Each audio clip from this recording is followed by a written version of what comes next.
This is the Alden Report.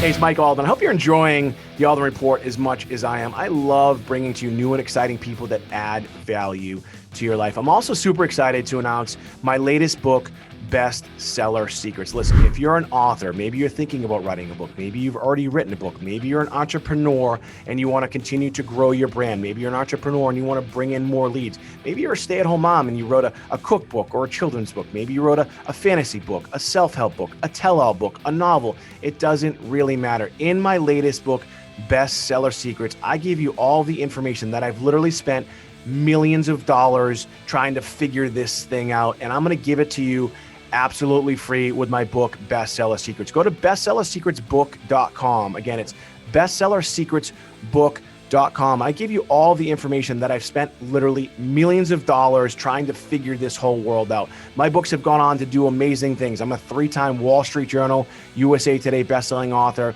I've hit #1 on Amazon hundreds of times. My books have been the #1 book in the world against all books in every category. And I've also done this for other authors. And I'm giving you this information absolutely free. Just go to bestsellersecretsbook.com. You got to pay a small processing fee, but it doesn't really matter, again, because I've spent millions of dollars. And here's the other secret. You can do all this stuff yourself. If you don't have a team, that's okay. If you don't have a lot of time, that's okay. You read the information in my book, again, whether you just started writing a book, whether you've written the book, whether you wrote the book years ago, and you want to kind of resurrect it. In my book, Bestseller Secrets, I show you exactly what you need to do, and I'm giving you the book absolutely free. Go to bestsellersecretsbook.com, download the book, take that information, use it to become a bona fide, legitimate #1 bestseller. I show you how to become a #1 bestseller in less than 24 hours. And again, I'm giving you this information for free. Go to bestsellersecretsbook.com. Again, it's bestsellersecretsbook.com. This is the Alden Report. All right. Well, my name is Michael Alden. We are here in Blue Bay Studios. And as always, I'm super excited to be here.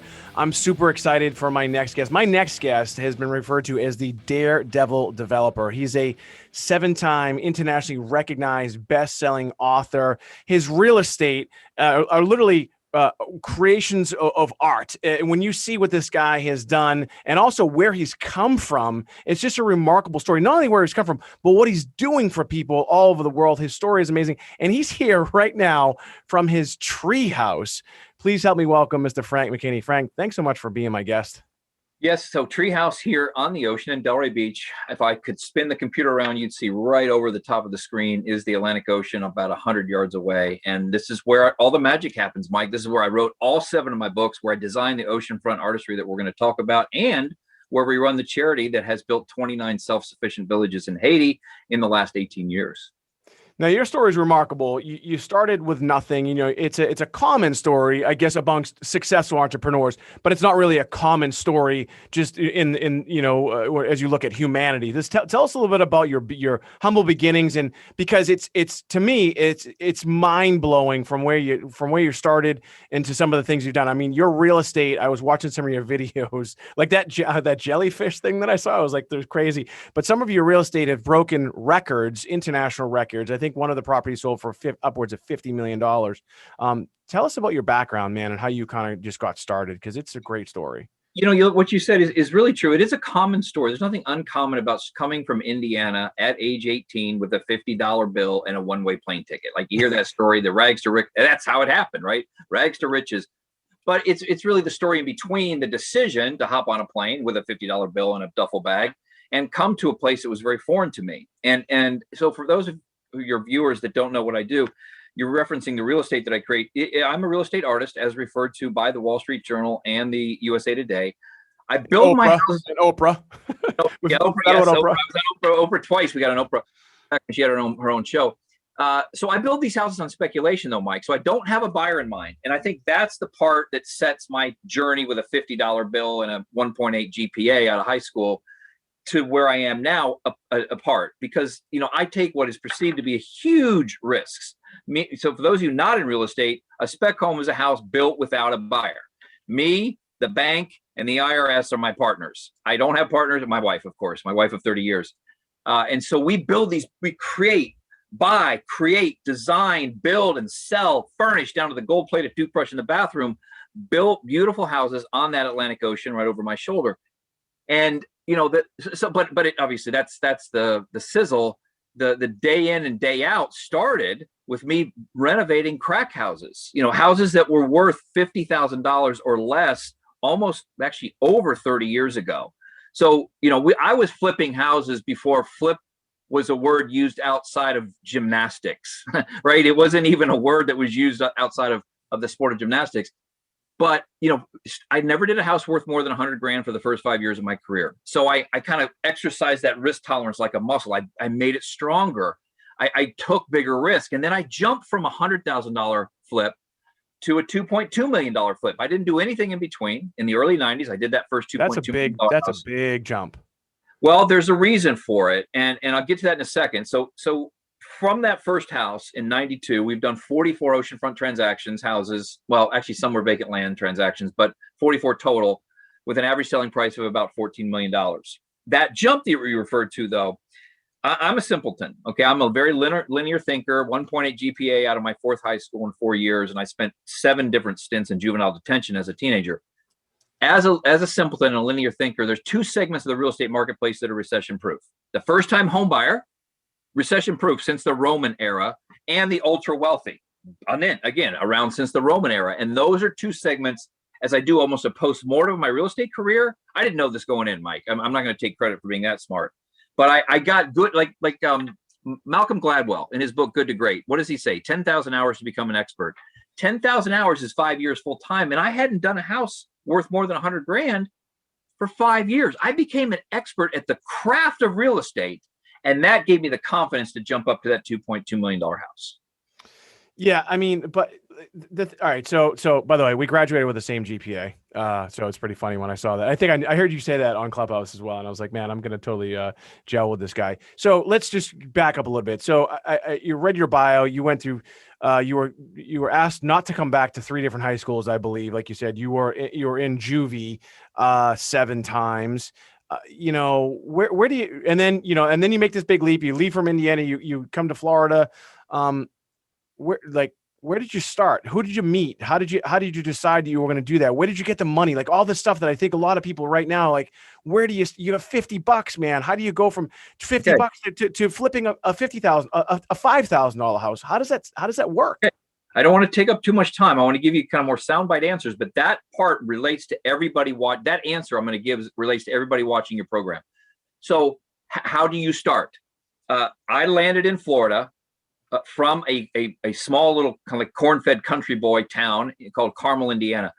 This was culture shock to me. South Florida is the land of opportunity, and not just South Florida, Palm Beach. Right. So, Mike, there was a program, I'm a little older than you, but some of your viewers will remember Lifestyles of the Rich and Famous. Oh, I remember. Okay. So, man, Lifestyles of Rich and Famous was that voyeuristic look inside the lifestyles of the rich and famous, like MTV Cribs for you younger people. Right. And I got to see the Lifestyles of Rich and Famous during the day as a maintenance worker on a golf course where the same people would come out every single day and play golf for 4 hours. Then I'd go home at night and watch the real Lifestyles of Rich and Famous on TV. Then I'd go back to work the next day, Mike. I was transferred from the golf course to the tennis courts. Same people that were playing golf from, 8 till noon. Then they'd go have tea and crumpets or whatever. And then they'd be playing tennis in the afternoon. So I became a certified tennis professional. I was a very good tennis player as a young boy. I gave it up for that life of crime as a juvenile delinquent, but I picked up the tennis racket again. And I started teaching the ultra wealthy how to hit a better forehand and a backhand. And it was in those moments, in those tennis lessons, over a 2-year span, that I earned my PhD in entrepreneurship and my master's in real estate. What I did, and I talk about this in my book, I'm not proud of it, but this was my method to my madness. I would teach these people, they'd pay me for an hour, and I made sure they couldn't finish the whole hour. I tired them out after 45 minutes, so they have to sit down. And I'd bring them a cold drink, and I'd bring them a towel and say, how'd you get here? Tell me your story. And over a 2-year span, over countless hundreds of hours of tennis lessons, I had 15 minutes, most often, of the attention of these wealthy people. And Mike, what I heard was, oh, Frank, I was a very successful trial lawyer. I was an inventor. I was a doctor. But I took my discretionary income, money left over after paying my bills, and I invested it in real estate. So the first time I heard that story, it was fascinating. It was entertaining. Mike, everyone had a anecdotal real estate ending to the reason why they had the mansion, the Beyonce lookalike wife, the Ferraris and the yachts. 2 years later, I had saved. I'm a lot less exciting than I look, by the way. I go to bed at 8:30. I get up at 4:30. I don't drink, smoke, do drugs, gamble, oversleep, overeat. I mean, no, my wife. You gamble, but just maybe not a casino. No, I take risks. I don't gamble. There's a big difference. All right. We'll talk about that.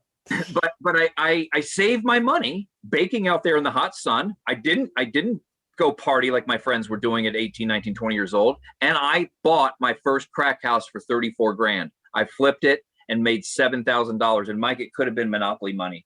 Why? Because I was so proud of the fact I validated a concept, buying an undervalued commodity, piece of junk real estate, fixing it up like nobody, marketing it like nobody. And I still do that to today, and getting 104% of retail. Did that hundreds of times over those 5 years. I'm not a big fan of debt because I'm a speculator. So in my household, debt is a 4-letter word, more obscene than the F word or the S word, because it can blow you up as a speculator. But I had saved enough money.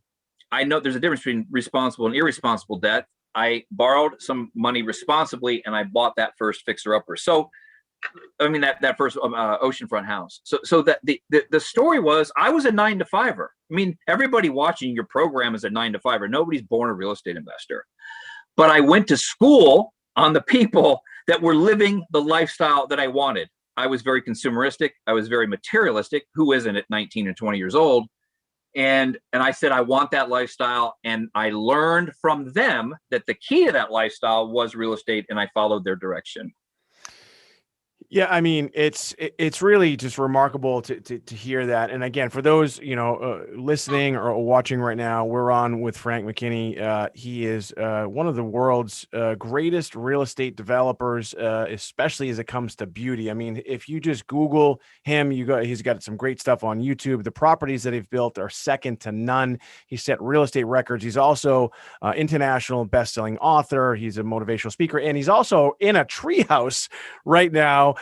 Here on the Alden Report. He actually has a book coming out called Aspire, How to Create Your Own Reality and Alter Your DNA. You can actually pick up the book, and you can learn more about Frank by going to theaspirebook.com. And the other great thing, we haven't even got into this, each book that you buy does go back to actually feed it provides over 200 meals for children all over the world. So again, if you'd like some more information about Frank, go to theaspirebook.com. So all right. So we mentioned risk real quick. I said, oh, you're a gambler. You said, well, no, there's a difference. And you're right. There is a difference, but I'd like to maybe, I know you don't have a ton of time, but I'd like to maybe, for the people that are listening right now or watching, if you could maybe bring us to one of those moments in your career where you were like, man, I think it might be too much, or this risk could break me. Like if it doesn't work out the way I think it's going to, it could break me. Were there ever moments like that? Or was your risk really managed? Like, was it leveraged?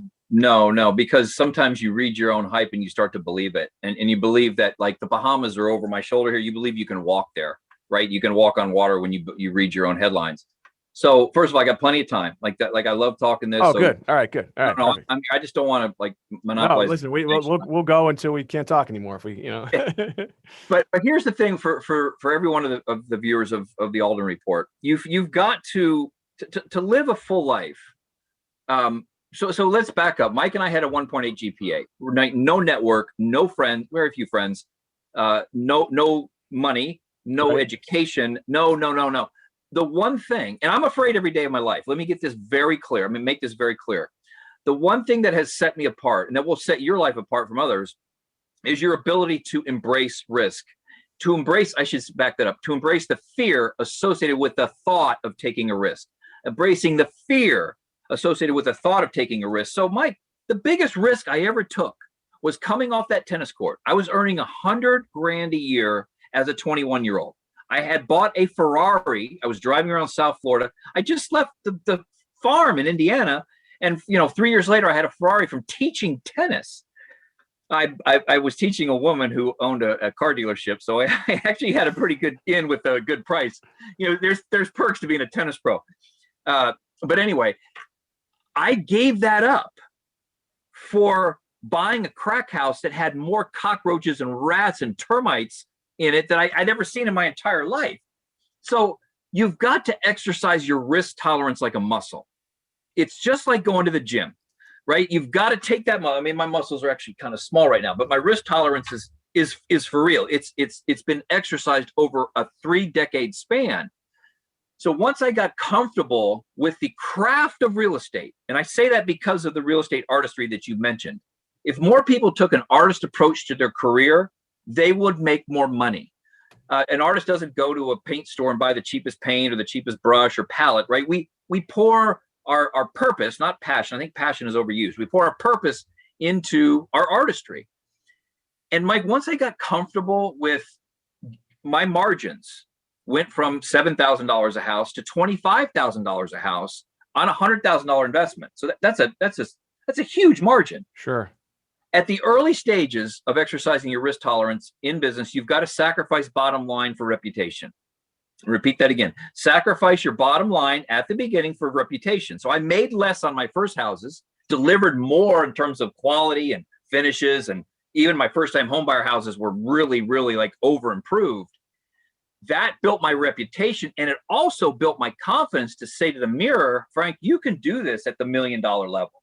So jumping up to a $2.2 million house from a $100,000 house, to me, it was just another zero. I mean, it really was just another zero. I wasn't afraid of it at all. I was confident in the craft of real estate. Where I got ahead of myself, so the 2 turned into 4. 4, then there was a 6. There was a bunch in between. Then we went to 8, and we went to 12. Then we went to 30, and then there were some in between, obviously. And then I went to 50, and after the 50, which was a record at the time, this was back in 2004 or 5, right before right at the peak of the real estate market down here. I spent a year in Italy studying this Italian farmhouse architecture, and I came back with a 72,000 square foot, 24 bedroom, 26 bathroom, like 30 car garage monstrosity that I designed. And I was going to be the first to sell a 9-figure spec house. $135 million was the price. Now, a $100 million house just sold in Palm Beach, but that's 16 years later, right? It's the first time we ever got over 100 million, just closed like a month ago. And that bout broke me. And where I mean, that was, I just felt like my name was Midas, like anything I touched was going to turn to gold. I went to a mentor at the time, and I asked the mentor this question. So I had already put in $1 million in the plans and the design and the engineering. The concrete trucks were rolling down the interstate, I-95, to start to pour this foundation. And I had a guy drive up on a bicycle who couldn't even it's like a kid putting on a bicycle helmet. It's too big. It keeps falling down in front of their face. This guy pulls up on a bicycle with another guy, not a kid bicycle, but like a regular bike, couldn't wear his helmet right, and said, I want to buy your property. I mean, okay. Well, I learned never to judge a book by its cover. Some people that, look like they don't have 2 nickels rubbed together, the ones that can actually, afford your house. So the guy offered to buy it from me for a $15 million flip on a profit, just on the dirt. And I said, let me think about it. So I ate the concrete, like the concrete went bad. I sent it back. I ate $40,000 worth of concrete. I went to my mentor and said, what should I do? And he said, Frank, how long will it take you to build that house? I said, oh, sir, I'm Frank McKinney. I'll get it done in 2 years. He says, no, it's going to take you 3 years. How long will it take you to sell it? I'm Frank McKinney. I'll sell it in a week. No, it'll take you about 2 years to sell that house. That's 5 years of your life. How many times would you be able to turn over that $15 million profit in those 5 years? And this man was very wise. I respected his counsel. I took his advice. And thank God, because not long after that, we had that big, great recession in South Florida, and I would have been absolutely talking to you from a dumpster right now. Wow, man. It's funny. Do you know who Russ Whitney is? Yes. You told that story. So I quickly, this is not about me, but it's funny. I was actually, Russ is a mentor of mine. He's a real estate guy. Obviously, it's why I asked. And I don't know, 5-6 years ago, I was riding my bike, talking to him. I'm in Beverly, Massachusetts. There's a lot of old money here. It's a beautiful town. It's a coastal town. A lot of homes and real estate and estates that have been built on prohibition type money, right? And I said to Russ, I said, man, I want to live in one of these houses. I got to figure out a way to get one of these houses. And he said, Mike, you'll figure it out. And I rode up on my bike with my girlfriend to an open house. And they looked at me like I had like 10 heads. I didn't buy that house, but I ended up buying one down the street. But you're right. That's a very powerful thing. And, I sold cars right out of college. And, what you said, the whole don't judge a book by its cover is a real thing. A lot of people, you just don't know. The Millionaire Next Door. There's so many different things like that, right? In my business. Do you have any other experiences like that where people walked into to some of your properties? Yeah. First of all, look at me. When they come into before I had a reputation down here, and I don't know if you're on Clubhouse today, I told the story, but I was, it was my third oceanfront house. I was so keen on getting feedback. I had really long blonde hair back then. I posed as the pool boy. So I was out there cleaning the pool and I was listening as a showing was taking place with Demi Moore and Bruce Willis. So that's how long ago this was. They were a couple at one point. And I'm sitting, I'm listening to the input. I'm listening to what they're saying. The broker that was showing the property was pissed. They thought I'd be found out. I didn't ever show my face. I just kept cleaning the pool. The comments were positive. So they said they're coming back at night. The broker comes to me and says, do not be here. You're going to blow this. I can sell this for you. So I couldn't resist. So, and this is in my first book called Make It Big, the story. I hid under the master bed, in the master bedroom, because I knew they'd go in there. And they came in the room. They were talking. I could see their feet. I'm like, this is great. I'll get firsthand, information on my house. Like, I need feedback. Like it or not, I want to know what you think. They sat on the bed. And back then, when you do a spec house, we were the first to fully furnish them, by the way. So we'd fully furnish them, but the furniture wasn't that great. It looked good, but the quality wasn't good. So when they sat on the bed, on the mattress was so crappy that it pushed down on my chest and pushed all the air out of my chest. And I made this noise. And then there's Bruce Willis, like taking his head, looking down underneath the bed. And he says, the pool boy's underneath the bed. What's he doing underneath the bed? So, right there, that blew the sale. They're like, this guy's weird. We're out of here. So there's a lot of stories that from the ultra wealthy that I've shown houses to. I have a PhD really also in how the ultra wealthy thinks. I could write a whole book on the thought process that goes into the buying process of a high-end home. It's fascinating to watch their minds work. That is that is such a great story. So Bruce, just a little bit more. So Bruce Willis looks down, he sees you, and he's like, "What the fuck?" Oh, he's like, "What are you doing, dude? Like, what are you?" Like, he said the pool boy's under the bed because he remembered my long hair. Right. What? And I tried to explain myself, and I said, and then it turned him off, and the realtor was so pissed. It was like, we're out of here, and I never heard back from him again. But I wanted feedback, and the deal probably, I don't know if it would have happened or not. He just didn't think it was cool that I was underneath the bed, and if anything for consumer feedback, at the time there was nothing other than that firsthand experience of asking people. Now, now where I'm a little more well known for my artistry. I'm at every single showing. I'm there with my realtor. By the way, I've had 3 realtors in 25 years. One of them died. I'm very loyal to my realtors. And if you had an opportunity to buy a painting from Van Gogh, Renoir, or Monet, would you want to hear from the art dealer or would you want to hear from the artist? Oh, definitely. Yeah. And they don't I can sell as good as any broker out there because I can tell you the story behind why we put in the jelly sphere that you were referring to, which is the world's only jelly sphere in a residential setting, how we designed it, where we went to get it, why the jelly sphere, how it works. And they love that story. And that's where that artistry comes from. It's not just the visual presentation, it's the auditory presentation, the storytelling behind the creation. In a second, I want to talk to you about marketing because you are a marketing genius and what you've done for some of your showings, from jumping over a replica house, one of the first houses you flipped, to just having kind of like almost concert-esque showings for people that turn into just to me what look like, where the rich and elite just want to be, like they want to be there whether they're going to buy your place or not. So I want to talk to you about the marketing in a second. We're on with Frank McKinney. He's actually in a tree house right now, which is just totally amazing. He's a 7-time internationally recognized best-selling author. He's also been referred to as the daredevil developer. He's truly an artist in real estate. He's also written his latest book called Aspire: How to Create Your Own Reality and Alter Your DNA. If you'd like some more information about Frank and his book, you can just go to theaspirebook.com. Each book that is sold, there's also everyone that's sold actually feeds one child 200 meals, and that's just amazing. We're going to talk a little bit about that as well. So again, if you'd like some more information about Frank, you can also find him on Instagram. It's the Frank McKinney, and then you just Google this guy, because you also need to check out some of his videos on YouTube. He's been featured by some, like Oprah. He's been on Oprah. He's the Wall Street Journal, and it just goes on and on and on. He's been doing some great things. He's continuing doing some great things. His stories already, you can tell, are just awesome. So Frank, marketing, man, people, as a marketer myself, you're just next level, man, for the stuff that you do. But a lot of it, I think, is around the brand of yourself.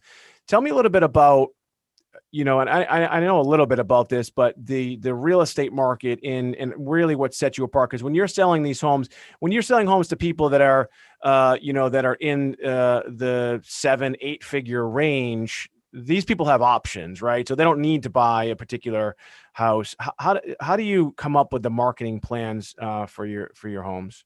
Boy, we could do a whole hour on this, because you can overpay for your piece of real estate. You can actually over improve it, make it nicer than it needs to be, but you can make up for a lot of sins, a lot of mistakes by your ability to market. And I have overpaid and I have over improved, but our ability to market, listen, there's about 40,000 people out of a worldwide population that's approaching 8 billion that can afford what I do for a living.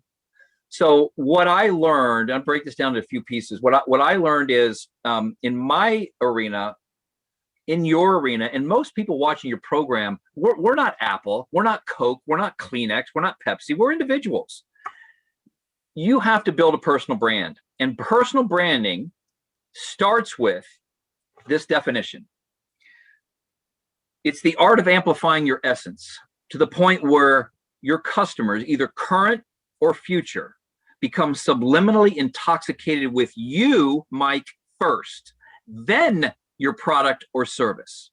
So I have spent the better part of my career making sure that the flash is front and center before the substance. The sizzle is front and center before the steak. Now, if I have no steak and no substance to back it up, I'm a joke. I'm a laughing stock. These unveilings that are very theatrical don't even belong on a back lot, in Vegas or Broadway. There's a method to that madness. And really what I do, and have become really, just hyper-focused and good at, is heightening the experience my buyers have with my artistry, with their 5 senses, sight, sound, smell, touch, and taste, heightening the experience they have with those 5 senses in a relatively short period of time to the state of subliminal euphoria. So my showings take, a big house. I mean, I'm only have them for an hour, and I make sure that I'm touching every single one of those senses in rapid fire sequence. My whole book, Burst This, Frank McKinney's Bubble Proof Real Estate Strategies, the longest section, it's 100 pages, talks about how to do just that, how to heighten the experience you have with your buyers, and it doesn't have to just be real estate, with their 5 senses in a short period of time. Because Mike, what you're trying to do, you're trying to move them to from need, I need a house, to desire. I desire yours, Frank. And part of that is opening the impulse window, just like the window behind me. I open that impulse window. And if I can get that open through the touching of those 5 senses in rapid sequence in a relatively short period of time, I've got an opportunity to close, not the window, close the deal while the impulse window is open, because these people do not need another house. Meaning, right, the impulse window will shut as quick as it's open. Hey, they'll turn to their wife and say, you know what, honey, let's just stay at the presidential suite at the Ritz-Carlton, the next few winters. We don't really need another house. I just lost a sale. Right. I've had people walk in the door of my house on a Tuesday, Mike, and by Friday they're sleeping there. No inspections, just the check clears. They have to have it. That has proven to me that we have gotten so good at heightening the experience that buyers have with those five senses. And a lot of it does start with these grand unveilings that you're referring to. So they are theatrical. They're a little over the top. My mom says, why don't you just put an open house sign out and then do what everybody else does? But the idea is as follows. Multi-million-dollar real estate broker and producers. I want you there. I'm not going to sell this on my own. I'm going to sell it through you. I want the media there to give me third-party validation for my next house because they're going to cover it and I'll use that in promoting my next house. Oddly enough, not too many VIPs go there. They want to come before the event. So in a couple cases, I actually veiled. I put in a massive fabric over a 15,000 square foot house because the ultra wealthy want what they can't have.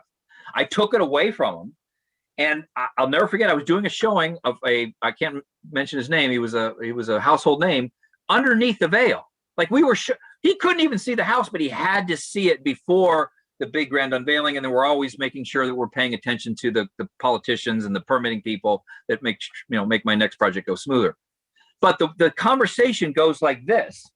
So the realtor's there and he says, I don't know about this show. I mean, this guy dressed up like Blackbeard and he battled a pirate and he's ziplined from one house to the other. I don't know if we needed that, but you got to see this house.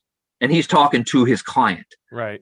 Mission accomplished. That's what I don't come with the house, the show, the hair, the clothes, forget it.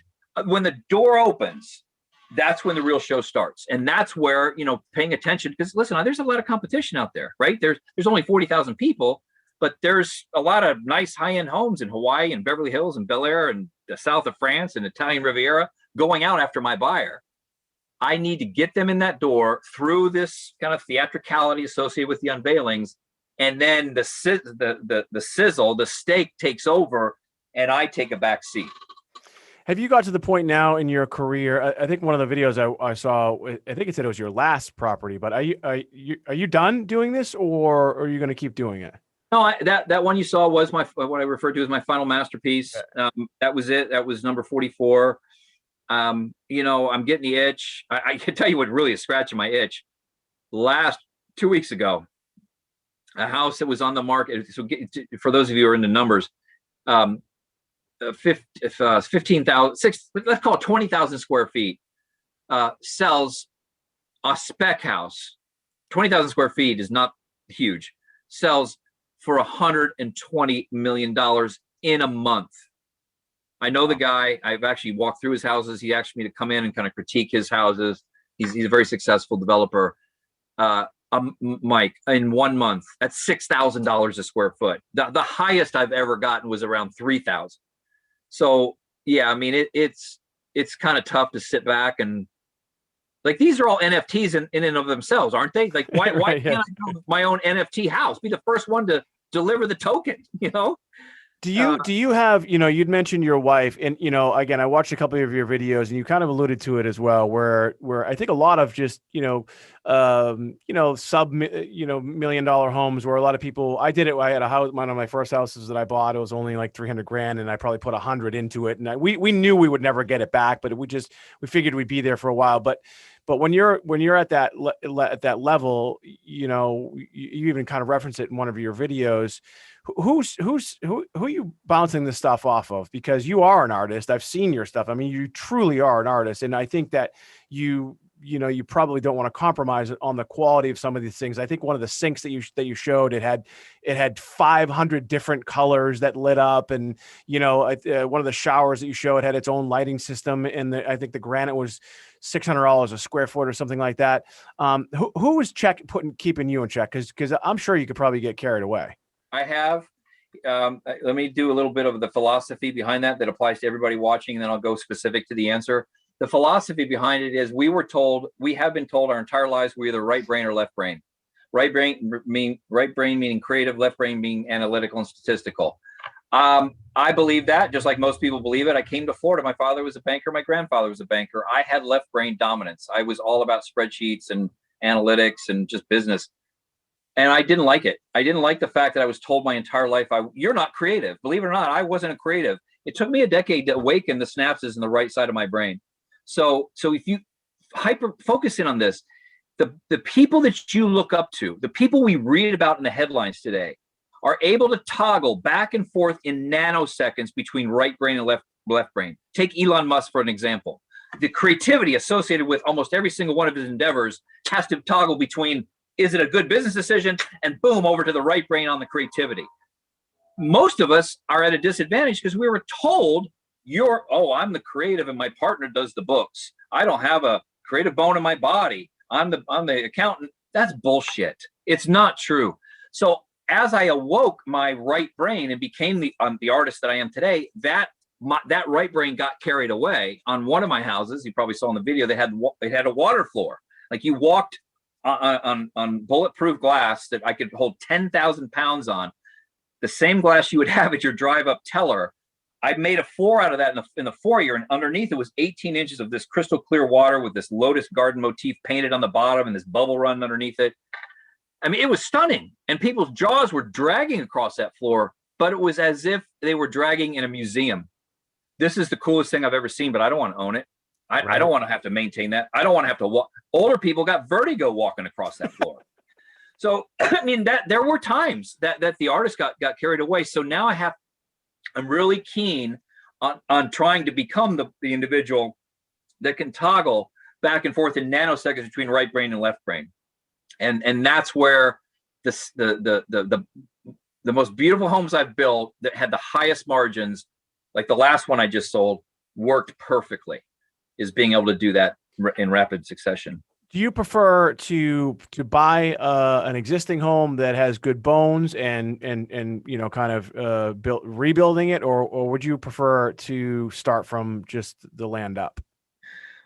It used to be the former. I used to like to buy something that had a decent foundation and renovate it because I could get it to market quicker. But Mike, what I'm noticing at my price point, well, I mean, really anything over, like in South Florida, anything over $5 million, which, there's a ton over 5 million. The rapid pace of the advancement of technology has caused the ultra wealthy buyer to want the newest. And when I say technology, the first thing that comes to mind is something like this. That's not what I'm talking. Well, yes, of course, home automation and smart homes is one thing. But that last house you saw, the construction technology had evolved to a point where I had 12-foot tall sliding glass doors that were rated to category 5 plus 20 miles an hour.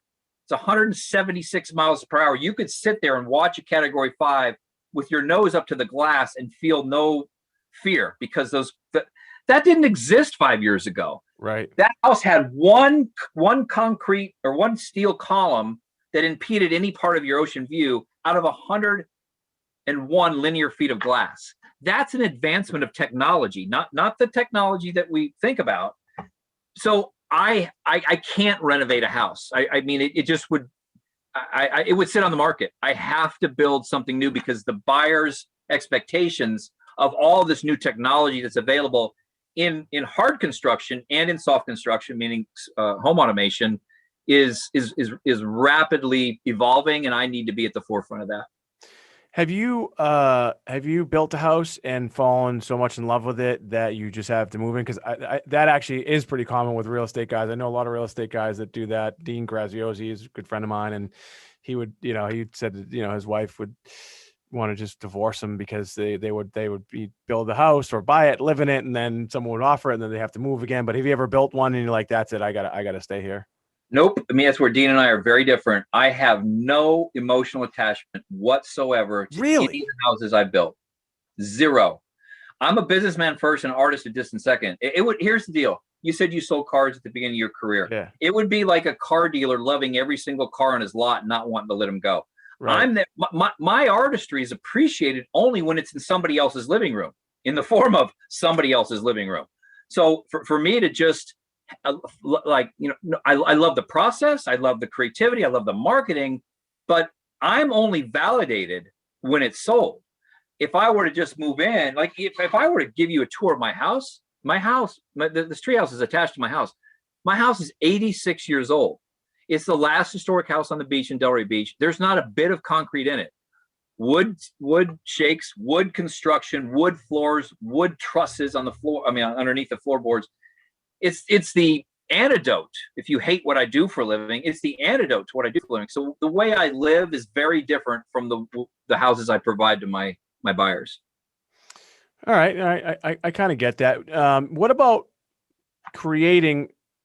Do you get creative with other forms of art? I could see you actually being a sculptor and doing. Do you paint? Do you do any of that stuff? I just started painting, and yeah, this people are going to tune out on this one, but I painted a painting where I use my bodily fluids as the paint. And I just, all right. I'm like, nobody's gonna tune out to you. You're so interesting. I don't know that my wife thought it went a little too far. I put up a picture. I didn't use all of the fluids. It was a test.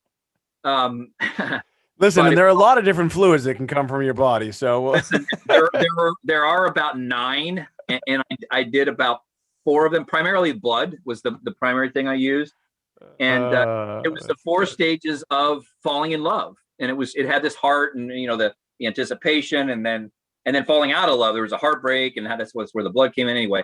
So I'm starting to paint a little bit, but my what I really love is writing. So the 7 books that you referenced, there's 6 different genres that I've written in. Yeah, that's amazing. Yeah, let's get into that. Before we do though, I wanted to get into that. We've been on with Frank McKinney. He's spending a lot of time with us. I'm glad he has time because I could probably talk to him for 2 hours, and who knows, maybe we'll keep him that long, because you know what, the best part about podcasts, there is no time frame. We can break up into 2, 3, 4 if we want to.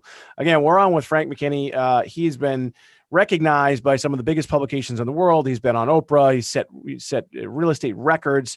His real estate are truly works of art, and it's just amazing what he's done with his art. He's also, like you just referenced, he's written 7 books in 6 different genres. He has a book coming out now called Aspire: How to Create Your Own Reality and Alter Your DNA. If you go to the aspirebook.com, he's doing something pretty cool. You buy the book. Each book will actually provide 200 meals. 200 meals for the foundation is called Hungry Children at the Caring House Project. I mean, that's remarkable, and we're definitely going to talk a little bit about that. I don't know of very many authors. I mean, you graduated with a 1.8 GPA in humble beginnings. You've written 7 books in six different genres, internationally recognized. I mean, man, it like you're an underachiever. You know what? You look back in the Renaissance period, and you look up Renaissance man, and that definition always fascinated me. And if you look it up, it's somebody who's really good at a bunch of things. I didn't deviate outside of my niche until 2001, when I wrote my first book. Like I was offered to do all a bunch of different things, and I just didn't think, I wasn't confident enough. I'm like, let's just do real estate. Real estate really well. And I wrote my first book called Make It Big, 49 Secrets for Building a Life of Extreme Success. It just celebrated its 19th anniversary. That was a philosophical book. It was really these 49 short little chapters ahead of its time, 6, 7 pages long, still sells really well, published by Wiley and Sons. And then my publisher said, Frank, it's great you fancy yourself a philosopher, but you're a real estate guy. Why don't you give us a real estate book? So Frank McKinney's Maverick Approach to Real Estate Success came out in 2007. That did well. I left that publisher, and then I decided to do something that hadn't been done in the literary world before, was to write 3 books at the same time in 3 different genres and release them all on the same day. So it took me 18 months to write them. One was a young reader fantasy novel called Dead Fred Flying Lunchboxes in the Good Luck Circle that was based on, every work in fiction, by the way, is rooted in some form of reality. And that book was based upon the fact I walked my daughter to school every single day from pre-K to 8th grade. 1,652 times I walked my little girl to school. So that young reader fantasy novel came out. Then a spiritual book came out called The Tap, which I'm going to talk about that when we talk about our work in Haiti. It's based upon the passage of the Gospel of Luke 12:48, to whom much is entrusted, much is expected. And then a second real estate book called Burst This, Frank McKinney's Bubble Proof Real Estate Strategies. So there's 5. And then 2 years ago, I released a Christian romance novel called The Other Thief. And this book, the Aspire book, is really my first mindset book.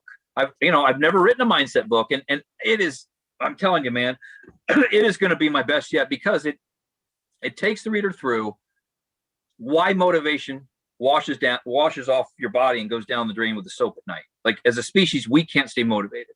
Right. Why inspiration lasts about as long as a bad sunboard. Like 2 weeks later, it's gone. Aspiration. When you set these lofty aspirational endeavors, they're not even goals out there. They're like, it's like the Fabergé egg. They're sacred. And how we can create our own reality, as I do in this treehouse. And in my case, and it sounds like in your case, Mike, you did the same thing. You altered your DNA. You killed the person you were born to be to become the person you wanted to be. That's a line I stole from Rocket Man, the movie about Elton John's life. His manager turns to him and says, you got to kill the person you were born to become the person you want to be. I just love that. And I did it. I was supposed to be a banker. I killed him when he got on that plane, at age 18, and became this, this real estate artist. It's a really great point. And, it's funny, we met on Clubhouse, and I say that Clubhouse it's a combination of many things. It's a combination of a motivational event. It's like the learning annex. It's like a podcast kind of, and elements of like Facebook, all kind of into one in this audio app. And so if you wanted to, stay inspired or continue to learn, it's 24/7. That, for me, that's why I love it so much. But you're right. You hear about this all the time, and we've been to them, and you speak at them, where people go to these events and they get all fired up and they have all this motivation, and they come home and they still have a little bit of it, and they get all this vigor, and then it slowly, like you said, just washes down the drain. Why is that? How do we fix it? I'd love to hear your perspective on that. There's two real important takeaways. You're not going to be able to remember everything that we did today or said today. When we talk about that work in Haiti, that's I want you to focus on that too. So, as a species, there's a reason there's a multi-billion-dollar industry built around motivation, because we cannot stay motivated. If Mike and I motivated you today, we failed you, because, as he said, this will be just another podcast that you watched, and it will have no impact on you beyond tonight, right? Because you'll be on to the next thing. And I've watched this with people, dietarily, financially, relationally, spiritually, getting motivated to go to church, stay on a diet, invest in real estate, whatever your taste of the day is. And we lose that motivation, and we beat ourselves up for it. I can't stay motivated, Mike. Nobody watching this can stay motivated.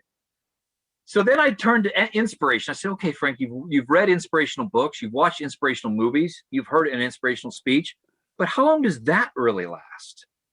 And again, it lasts longer, a couple weeks maybe, but eventually, like a sunburn, it dissipates.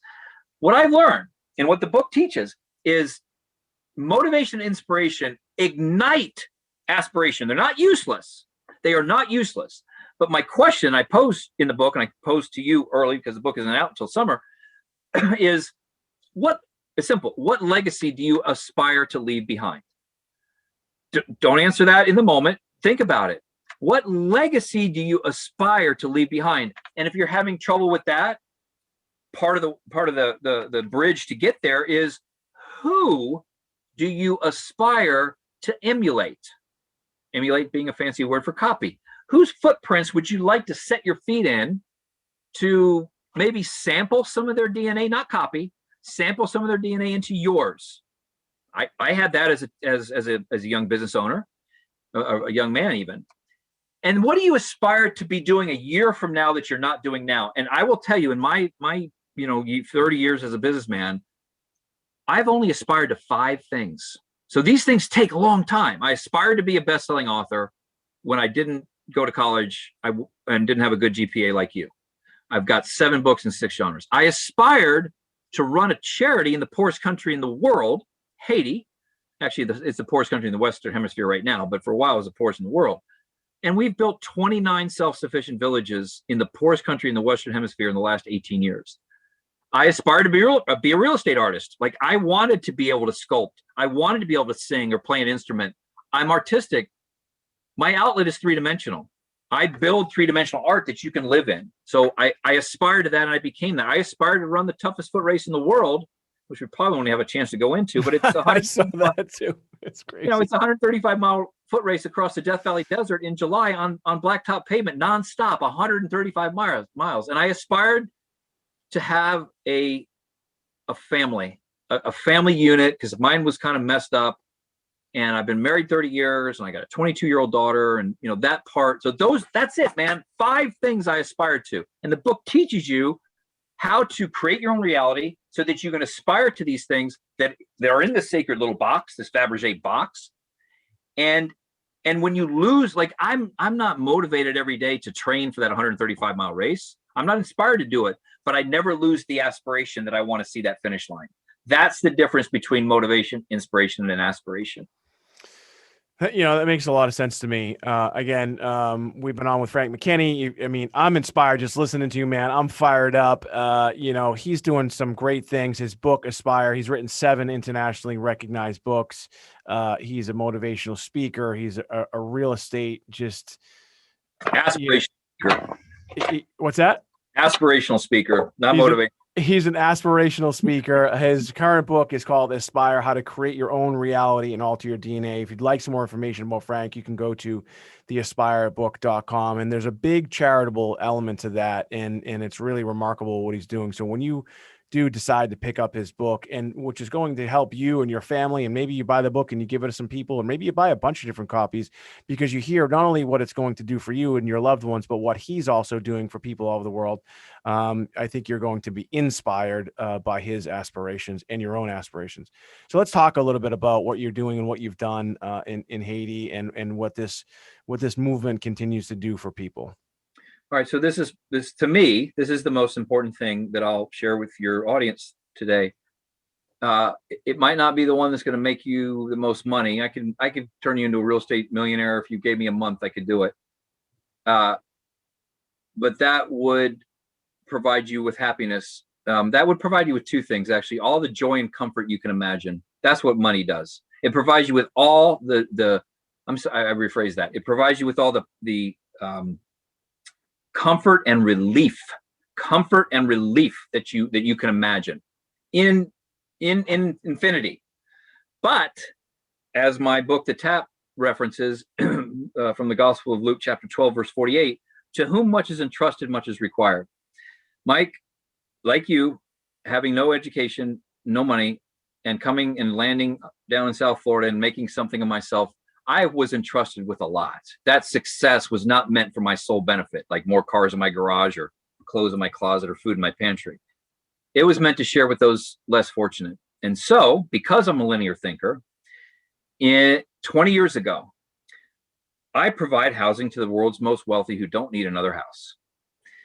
What about the people around the world at the time, especially domestically, that don't have a house? So the Caring House Project Foundation was founded on that basic premise that stability begins at home. And we provided elderly homeless people, this is domestically now, with a place to live for $1 a month. Why $1 a month is because I didn't have to call it a homeless shelter. Homeless shelters, I mean, you're crucified to try to open a homeless shelter, but the Constitution protects me from charging you $1 a month. I can charge you $1 a month. You sign a lease and you can stay there. So that was fine, but as a philanthro-capitalist, taking the best of philanthropy and the best of capitalism, I realized it was costing me 20 grand to touch a life here in the United States with shelter. Whereas in Haiti, they have no social service net, nothing to catch the indigent. We're able to build a concrete house for a family of 8 that was living in a mud shack covered with palm fronds for a roof and rodents the size of cats running across the floor, gnawing on the children's fingers and toes at night. I can build a whole house for $4,800. And the other thing I didn't want to see duplicated over there that happens here in the United States is entitlements and welfare type mentality. And the mentality is born from the system. The welfare system and the entitlement systems are fine for what they were intended to do back in the Great Depression, but the mentality is toxic. And so what we do is we build self-sufficient villages that combine housing, that housing I talked about, typically 40 to 50 houses, a school, a church, a clinic, some kind of renewable food, clean drinking water, and some form of free enterprise that we sprinkle over the top of the village so it can be self-sufficient when we leave, because the villagers know, and they're told right up front, when we're done, we're not coming back. Don't call us. We're not coming back to help you. We've given you all the tools, plus the free enterprise to be self-sufficient. And Mike, to this day, we just started our 29th village in 18 years. 12,800 children are no longer, this is a bad prop, but imagine this being dirt flavored with bouillon and lemon juice. That's what the children are eating at night. That's why you see their stomachs distended like this, because it's not because they're full. It's because this contains parasites and worms. The worms eat the lining of the stomach, causing gas in the stomach. It distends. 12,800 kids now have a self-sustaining existence, that beautiful concrete house roof over their head, in 18 years and 28 villages later. So to me, that allows one, not just one as in Frank, but one listening, to skip over happiness and land on joy. I'm a responsible steward for the blessings God's given me. And if you look here at the cover of my book, The Tap. So I'm not going to get religious on you, although I've read the Bible cover to cover and I am a Christian. This is an image from the Sistine Chapel, Michelangelo's painting of the finger of God. And in the painting, it's touching Adam's finger. Well, we took Adam out of the picture. Actually, I had to pay the Vatican a royalty to do it. There's capitalism, even the Vatican. And I put you, the reader, there. And this book teaches you how to recognize life's great tap moments when God comes down and taps you on the shoulder, calls you to more, which is what he did for me to go over to Haiti and build these villages. And Mike, I was at the lowest point of my life when I realized I had not only a professional highest calling as a real estate artist with these fancy houses, but I had a spiritual highest calling. And I immediately acted on that. I acted on that tap that God, tapped me on the shoulder. And from there, man, it's been 20 years of some of the most rewarding trips to the poorest country in the Western Hemisphere to see that responsible stewardship in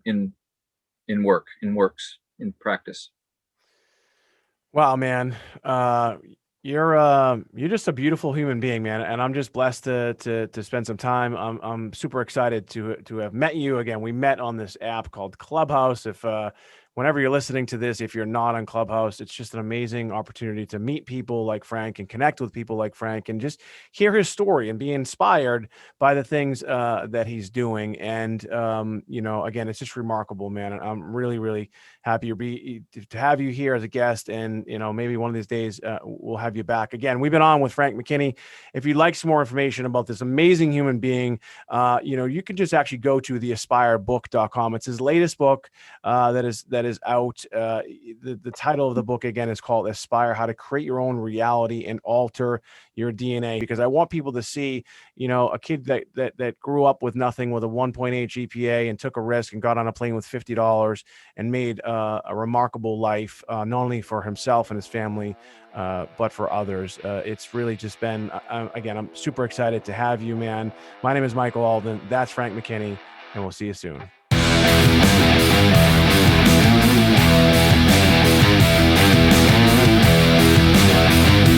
Hey, it's Mike Alden. I hope you're enjoying the Alden Report as much as I am. I love bringing to you new and exciting people that add value to your life. I'm also super excited to announce my latest book, Bestseller Secrets. Listen, if you're an author, maybe you're thinking about writing a book, maybe you've already written a book, maybe you're an entrepreneur and you want to continue to grow your brand, maybe you're an entrepreneur and you want to bring in more leads, maybe you're a stay-at-home mom and you wrote a cookbook or a children's book, maybe you wrote a fantasy book, a self-help book, a tell-all book, a novel. It doesn't really matter. In my latest book, Bestseller Secrets, I give you all the information that I've literally spent millions of dollars trying to figure this thing out, and I'm going to give it to you absolutely free with my book, Bestseller Secrets. Go to bestsellersecretsbook.com. Again, it's bestsellersecretsbook.com. I give you all the information that I've spent literally millions of dollars trying to figure this whole world out. My books have gone on to do amazing things. I'm a 3-time Wall Street Journal, USA Today bestselling author.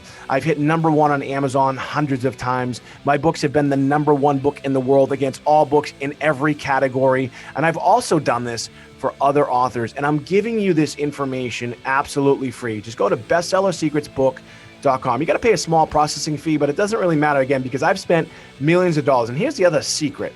You can do all this stuff yourself. If you don't have a team, that's okay. If you don't have a lot of time, that's okay. You read the information in my book, again, whether you just started writing a book, whether you've written the book, whether you wrote the book years ago and you want to kind of resurrect it. In my book, Bestseller Secrets, I show you exactly what you need to do, and I'm giving you the book absolutely free. Go to bestsellersecretsbook.com, download the book, take that information, use it to become a bona fide, legitimate #1 bestseller. I show you how to become a #1 bestseller in less than 24 hours. And again, I'm giving you this information for free. Go to bestsellersecretsbook.com. Again, it's bestsellersecretsbook.com.